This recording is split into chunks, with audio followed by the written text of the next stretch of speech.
As the nation awaits action on all the suspected improprieties outlined in a number of forensic audits, the administration is pressing ahead with enabling legislation to recover stolen state property.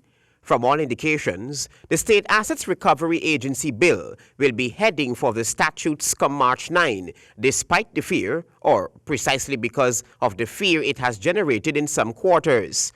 Minister of State Joseph Harmon insists that the Sara bill has already been through the consultation process, including with the Private Sector Commission, which has been leading the charge for the bill to be taken to a select committee.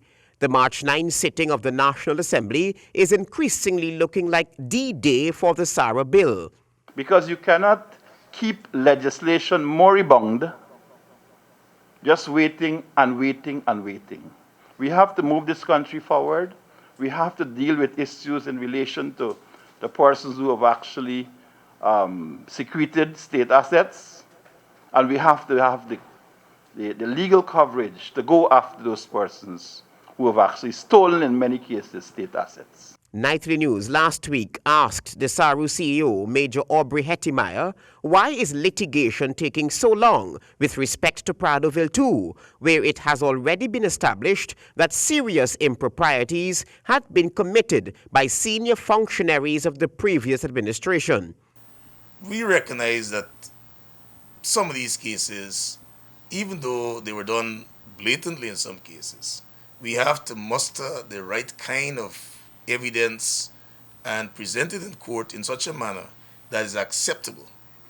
And we are forced to take this time because some of the people living in Pradoville will hire some of the best lawyers. So we have to make sure that whatever case we're going up with, although we know and the public understands that many things took place there that were not according to the law, we have to prove our case in court. Fear is rising among many persons in high places because new information about past improprieties are surfacing by the day, and what appears to be the personal property of some people may not remain that way, as explained by Minister of State Joseph Harmon.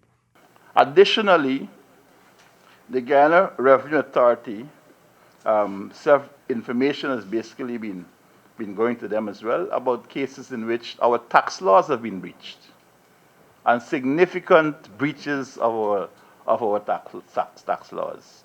And so we will get some activities there as well. Two agencies are working in tandem to retrieve stolen property. Major Hettimeyer points out that in many instances around the world, law enforcement agencies have succeeded in obtaining convictions for officials who stole state funds, but the stealers eventually enjoyed the benefits of those very funds when they returned to society from prison. Mr. Hettimeyer says the State's Assets Recovery Agency will be a big disincentive in that regard. SUCO handles the crime. So SUCO will go after the criminal aspect of this, the Pradoville case, and they are building a case. SARU will be interested in retrieving the money. Some criminals don't mind going to jail, but because they know after they come out of jail, they have the loot to spend. SARU is interested in getting back the loot. Travis Chase, HGP Nightly News.